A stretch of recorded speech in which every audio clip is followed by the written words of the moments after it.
नमस्कार जय जगन्नाथ ओडिशावासी आपण माने थंबनेल तो देखिछंती मैडम लेखाश्री वर्तमान निर्वाचन प्रचार रे पूरा मातिछंती एवं केवल बालेश्वर भितर सीमित नुहे बालेश्वर संसदीय क्षेत्र जेकोसी निर्वाचन मंडली सब रही विधानसभा निर्वाचन मंडली प्रत्येक निर्वाचन मंडली को से बोलुचंती नेता मानू धरुचंती विधायक मानू धरुचंती दलीय समर्थक मानू धरी से प्रचार कार्य आरंभ कर देइछंती एवं बीजेपी रो जे प्रार्थी रही प्रताप चंद्र षडंगी से मध्य तांकर प्रचार कार्य मध्य आरंभ कर देइछंती। मैडम लेखाश्री सामंत सिंघार जेतेबेले तांको प्रार्थी रूप में डिक्लेयर करागला सेबे ठारू आपण माने देखुछंती से दलीय प्रचार रे लागिछंती एवं मझिरे मझिरे नना को शाणित भाव एभली भाव आक्रमण करुछंती। निश्चित भाव में नना मध्य व्यतिव्यस्त हो पड़ुछंती किंतु नना देखिए मझे जो गोटे बाइट प्रश्न पचार जाता कि मैडम लेखाश्री सामंत सिंघार आपण एग्नेस्ट निर्वाचन लड़ुचंती सेतेबेले नना कही गोटे कथा कि दल जदि लेखाश्री को प्रार्थी करे तो दल ये बहुत भोट व्यवधान रे विजय हासिल करिवो। एही निर्वाचन भितर आपण माने देखुचंती राजनीति पूरा सरगरम एवं कांग्रेस टिके पछरे रही कारण कांग्रेस एतेटा निर्वाचन प्रचार बालेश्वर देखा मिलूनी जदिओ किंतु श्रीकांत जेना भी गोटे छोटिया व्यक्ति नुहंती कारण सी होचंती केंद्र मंत्री पूर्वतन केंद्र मंत्री केंद्र सार और रसायन मंत्री थिले एवं तांको समय रे बालेश्वर अनेक विकास होईछि एवं से भी जड़े दृढ़ संगठक राजनीति रे सी होचंती जड़े माहिर तेणु तांको भी आपण छोटिया व्यक्ति बोली भाबिबे नाही। किंतु मैडम लेखाश्री कथा जदि आम आलोचना करवा मैडम लेखाश्री बस्ता समेत बालेश्वर सदर भोगराही ठू आरंभ करिकी जलेश्वर पर्यंत इवेन बड़साई भी मध्य से तांकर प्रचार कार्य आरंभ कर सारे नीलगिरी से होचंती बहु एवं निजर भारतीय जनता पार्टी जितेबाला से थिले से मध्य बालेश्वर बासी सहित से परिचित एवं निश्चित भाव में जो आगामी 2024 रे जो साधारण निर्वाचन आसुची जो नना भार्सेस नानी आमे आपण माने देखुचंती नना भार्सेस नानी ये जो मुकाबला हेबो बहुत कड़ा मुकाबला हेबो कारण प्रताप चंद्र षडंगी से भी मध्य पूर्वतन केंद्र मंत्री एवं से भी जड़े स्पष्टवादी नेता किंतु जदि आम देखा बालेश्वर राजनीति पाणीपाग केउ दल सपक्ष को जीव जेहेतु नना पूर्वर सांसद हो सारी आंटी इनकम्बेन्सी तो रहिबो कारण बालेश्वर होची एभली एक आसन एठी सदा सर्वदा एंटी इनकम्बेन्सी रहे नेतार जदि कौन भूल कम भी से करिथाए ता भूल पाई तांको स्वीकार करने को पड़ी था। मझिरे आपण माने जानिथिबे प्रताप षडंगी गोटे बाइट देइथिले जेतेबेले से बालेश्वर बासी उपरे जेतेबेले प्रश्न पचारा जाइथिला सेतेबेले से कहिथिले कहले मु मंत्री भारतर मंत्री केवल बालेश्वर नुहे तो निश्चित भाव में बालेश्वर बासी मन को यहाँ आघात देइथिला।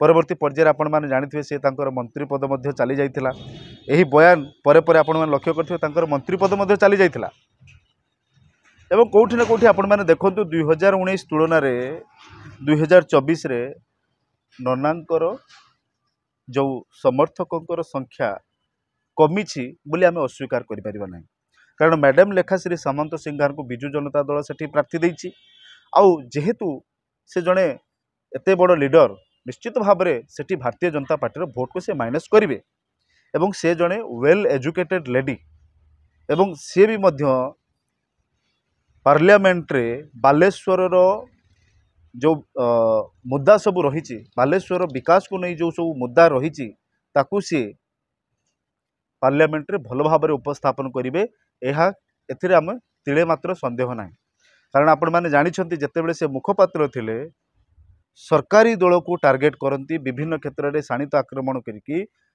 सरकारी दल को टार्गेट करती और माननीय मुख्यमंत्री तांकर एही पॉपुलारिटी पाई तांकर एही शाणित आक्रमण पाई एवं निश्चित भाव में से चाहिए जो वुमेन्स एम्पावरमेंट कथा कह जाउची पार्लियामेंट रे सेही भली लेडी आवश्यक जो लेडी पार्लियामेंट रे निज संसदीय क्षेत्र हो तथा ओडिशा रे दाबीटी को से भल भाव में उपस्थापन करिपारिबो एवं आपण माने भी एथिरे द्विमत करिवार किसी नाही कारण मैडम लेखाश्री से पारंगम होई पारिबे कारण आपण माने भी भल भाव में जानिछंती विभिन्न टीवी मीडिया ठू आरंभ करके विभिन्न डिबेट भी मध्य से जेतेबेले भाग नियंती बहुत शाणित भाव में आक्रमण करती। ଲୋକମାନଙ୍କର ବି ତାଙ୍କ ଉପରେ ଟିକେ ଭରସା ରହିବ। ଏବଂ ତୃତୀୟରେ ଯଦି ଆମେ ଦେଖିବା ରବୀନ୍ଦ୍ର ଜେନା ପୂର୍ବରୁ ଫିଲ୍ଡ ସଜାଡ଼ି ଦେଇଥିଲେ, ଯେହେତୁ 2019ରେ ସେ ପରାଜୟ ହୋଇଥିଲେ ପରବର୍ତ୍ତୀ ପର୍ଯ୍ୟାୟରେ ସେ ବାଲେଶ୍ୱର ଜିଲ୍ଲାର ସଭାପତି ଥିଲେ, ବିଜୁ ଜନତା ଦଳର ସଭାପତି ଥିଲେ। ଏବଂ ଯେହେତୁ ତାଙ୍କର ପତ୍ନୀ ଯେଉଁ ଅଛନ୍ତି ସୁଭାଷିନୀ ଜେନା ବସ୍ତାରୁ ନିର୍ବାଚନ ଲଢ଼ୁଛନ୍ତି, ତାଙ୍କ ପାଇଁ ମଧ୍ୟ ବସ୍ତାରୁ ସେ ଫିଲ୍ଡ ସଜାଡ଼ିଥିଲେ। ଏତଦ୍ ବ୍ୟତୀତ ବାଲେଶ୍ୱର ଜିଲ୍ଲାରେ ମଧ୍ୟ ତାଙ୍କର ଖୁବ୍ ଦବଦବା ରହିଛି, ଏଇଟାକୁ ଆମେ ଅସ୍ୱୀକାର କରିପାରିବା ନାହିଁ। ଏବଂ ବାଲେଶ୍ୱର ଜିଲ୍ଲା ଭିତରେ ଯେଉଁ ବିଜୁ ଜନତା ଦଳର ଯେଉଁ ଗୋଷ୍ଠୀ କନ୍ଦଳ ଦେଖିବାକୁ ମିଳୁଥିଲା ପୂର୍ବରୁ, ଏବେ ସେହି ଗୋଷ୍ଠୀ କନ୍ଦଳରେ ଠପ୍ ଲଗାଇ ଦେଇଛନ୍ତି ମାନ୍ୟବର ମୁଖ୍ୟମନ୍ତ୍ରୀ। କାରଣ ଯଦି ବାଲେଶ୍ୱର ଜିଲ୍ଲାରୁ କୌଣସି ଯେଉଁ ପ୍ରାର୍ଥୀ କଥା ଆମେ ଆଲୋଚନା କରୁଥିଲେ କି ରବୀନ୍ଦ୍ର ଜେନାକୁ ଯଦି ପ୍ରାର୍ଥୀ କରାଯାଏ କିମ୍ବା ଅନ୍ୟ ଯେକୌଣସି ନେତାକୁ ଯଦି ପ୍ରାର୍ଥୀ କରାଯାଏ, ତେବେ ସେଠି ଦଳ ପରାଜୟ କରିଥାନ୍ତା। କିନ୍ତୁ ଦଳ ବୁଝି ସୁଝି ସବୁଆଡ଼କୁ ବିଚାର ବିମର୍ଶ କରି ସେଠି ମ୍ୟାଡ଼ାମ୍ ଲେଖାଶ୍ରୀଙ୍କୁ ପ୍ରାର୍ଥୀ କରିଛନ୍ତି। କାରଣ ଆପଣମାନେ ଭଲ ଭାବରେ ଜାଣିଛନ୍ତି ସ୍ୱରୂପ ଦାସ ଏବଂ ରବି ଜେନାଙ୍କ ଭିତରେ ମଝିରେ ତିକ୍ତତା ଦେଖିବାକୁ ମିଳିଥିଲା। କାଳେ ଏହି ତିକ୍ତତା ପରାଜୟର କାରଣ ହେବ, ସେଥିପାଇଁ ଅତିରିକ୍ତ ସୁଚିନ୍ତିତ ରଣନୀତି ପ୍ରସ୍ତୁତ କରି ଲେଖାଶ୍ରୀ ସାମନ୍ତ ସିଂହାରକୁ ସେଠି ପ୍ରାର୍ଥୀ କରାଯାଇଛି। ଏବଂ ଲେଖାଶ୍ରୀ ସାମନ୍ତ ସିଂହାର ଯେଉଁ ଆପଣମାନେ ଦେଖିଥିବେ ଯେଉଁ ବିଭିନ୍ନ ନିର୍ବାଚନ ମଣ୍ଡଳୀରେ ଯେଉଁ ଗୋଷ୍ଠୀ କନ୍ଦଳ ହେଉ, ସେଇଠାକୁ ସେ ଗୋଷ୍ଠୀ କନ୍ଦଳକୁ ସମାପ୍ତ କରିବାରେ ସେ କିଛି ପରିମାଣରେ ସକ୍ଷମ ହୋଇଛନ୍ତି। ଆମେ ଦେଖୁଛୁ ବିଭିନ୍ନ ସୋସିଆଲ ମିଡ଼ିଆରେ ସେ ମଧ୍ୟ ପୋଷ୍ଟ କରୁଛନ୍ତି।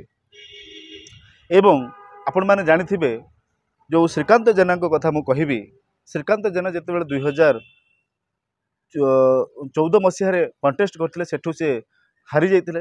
ପରବର୍ତ୍ତୀ ପର୍ଯ୍ୟାୟରେ ଆଉ 2019 ମସିହାରେ ତାଙ୍କୁ କଂଗ୍ରେସ ଦଳ ଟିକେଟ୍ ଦେଇନଥିଲା। ସେଠି ତାଙ୍କୁ ଟିକେଟ୍ ସେଠି କଂଗ୍ରେସରୁ ପ୍ରାର୍ଥୀ ହୋଇଥିଲେ ନବଜ୍ୟୋତି ପଟ୍ଟନାୟକ। ଆପଣମାନେ ଜାଣିଥିବେ କଂଗ୍ରେସର ଯେତେବେଳେ ଥିଲେ ଶ୍ରୀକାନ୍ତ ଜେନା, ତାଙ୍କୁ ନିଲମ୍ବିତ କରାଯାଇଥିଲା ଆଉ ତାଙ୍କୁ ନିଲମ୍ବନ କରିଥିଲେ ସେତେବେଳେ ପିସିସି ସଭାପତି ଥିଲେ ନିରଞ୍ଜନ ପଟ୍ଟନାୟକ। ଏବଂ ଏବେ ପୁଣି ଦଳକୁ ପ୍ରତ୍ୟାବର୍ତ୍ତନ କରିଛନ୍ତି ଏବଂ ସେ ପ୍ରାର୍ଥୀ ରୂପରେ ଚୟନ କରିଛନ୍ତି। କିନ୍ତୁ ଆମେ ଯଦି ଦେଖିବା ଶ୍ରୀକାନ୍ତ ଜେନା ଯେଉଁ ଏବେ ଯେଉଁ ପ୍ରାର୍ଥୀ ହୋଇଛନ୍ତି, କିନ୍ତୁ କଂଗ୍ରେସର ଟିକିଏ ସଂଗଠନ ବହୁତ ଦୁର୍ବଳ। ଆପଣମାନେ ଭଲ ଭାବରେ ଜାଣିଛନ୍ତି, କେବଳ ବାଲେଶ୍ୱର କଥା ମୁଁ କହିବିନି, ସାରା ଭାରତ ବର୍ଷରେ କଂଗ୍ରେସର ଯେଉଁ ସଂଗଠନ ଦୁର୍ବଳ ରହିଛି ଏବଂ ସେଥିରୁ ବାଲେଶ୍ୱର ମଧ୍ୟ ବାଦ୍ ପଡ଼ିନାହିଁ। ଏବଂ ଶ୍ରୀକାନ୍ତ ଜେନାଙ୍କ କଥା ଯଦି ମୁଁ ଆଲୋଚନା କରିବି, ଶ୍ରୀକାନ୍ତ ଜେନା ବି ମଧ୍ୟ ସେ ଭଲ ଲିଡର।